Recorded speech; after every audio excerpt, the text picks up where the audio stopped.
धरती का विनाश होगा, दुनिया खत्म हो जाएगी, ये होगा पृथ्वी का आखिरी दिन। ये वो तमाम दावे हैं जो अक्सर कभी फिल्मों तो कभी किस्से कहानियों के जरिए लोगों को डराते तो हैं, लेकिन शायद साथ ही रोमांचित भी करते हैं। और इसीलिए इन खबरों को हवा मिलती है। पृथ्वी के सर्वनाश की ऐसी ही एक और खबर इन दिनों दबाकर वायरल हो रही है, जिसकी बाकायदा तारीख भी दी गई है। बताया गया है कि इसी साल यानी 2020 की आने वाली तारीख 29 अप्रैल को इंसान इस धरती से विलुप्त हो जाएगा, ठीक वैसे ही जैसा कि डायनासोर्स के लिए कहा जाता है। अब पहले वायरल हो रही खबर के दावे सुनिए। दावा है कि आने वाली इस तारीख को एक विशाल एस्ट्रॉयड यानी एक उपग्रह पृथ्वी से टकराएगा, जिसके बाद एक भयानक भूकंप से यह धरती तबाह हो जाएगी। दूसरा दावा कहता है कि इस एस्ट्रॉयड के टकराने से पूरी पृथ्वी का तो सर्वनाश नहीं होगा, पर पृथ्वी के उस हिस्से को भारी नुकसान होगा जहां ये एस्ट्रॉयड टकराएगा, जिसकी जद में कई देश आ सकते हैं जिनका नामो निशान इस धरती के नक्शे से मिट जाएगा। खैर, अब दावे के मुताबिक ही पृथ्वी की ओर तेजी से बढ़ रहे इस एस्ट्रॉयड का साइज भी सुन लीजिए। एस्ट्रॉयड का आकार माउंट एवरेस्ट के आधे आकार जितना विशाल होगा। अब खबर हमारे अस्तित्व से जुड़ी हुई थी तो पड़ताल की गई, तो जो पता चला उससे हम भी चौंक गए।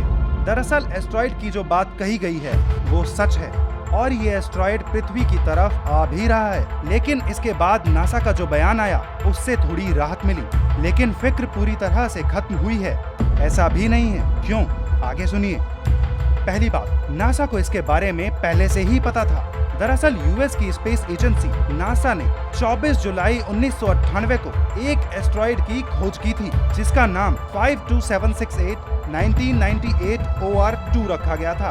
उस वक्त नासा ने पाया कि ये एस्ट्रॉयड तकरीबन 31,000 किलोमीटर प्रति घंटे की रफ्तार से पृथ्वी की ओर बढ़ रहा है और तभी से इसकी हर गतिविधि पर नासा की नजर भी बनी हुई है। नासा ने 1998 में ही ये दावा किया था कि आने वाले वक्त में साल 2020 की तारीख 29 अप्रैल को ये एस्ट्रॉयड पृथ्वी के नजदीक पहुंच जाएगा। हालांकि इसके पृथ्वी से टकराने की कोई बात नहीं की गई थी। नासा के मुताबिक जब ये एस्ट्रॉयड पृथ्वी के सबसे करीब से गुजरेगा तब भी इसकी दूरी हमारी धरती से 4 मिलियन किलोमीटर यानी 40 लाख किलोमीटर होगी, जिसका मतलब ये है कि यह एस्ट्रॉयड पृथ्वी से टकराने की बजाय केवल इसके पास से होकर गुजर जाएगा।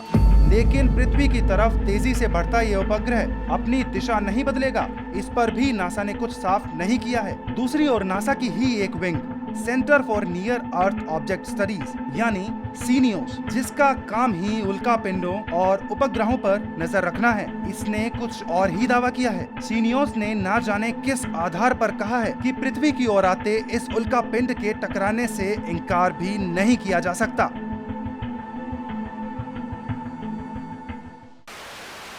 No signal, no worry. Presenting Z News app with live TV, latest updates and expert opinion. Available on Google Play and App Store. Download it now.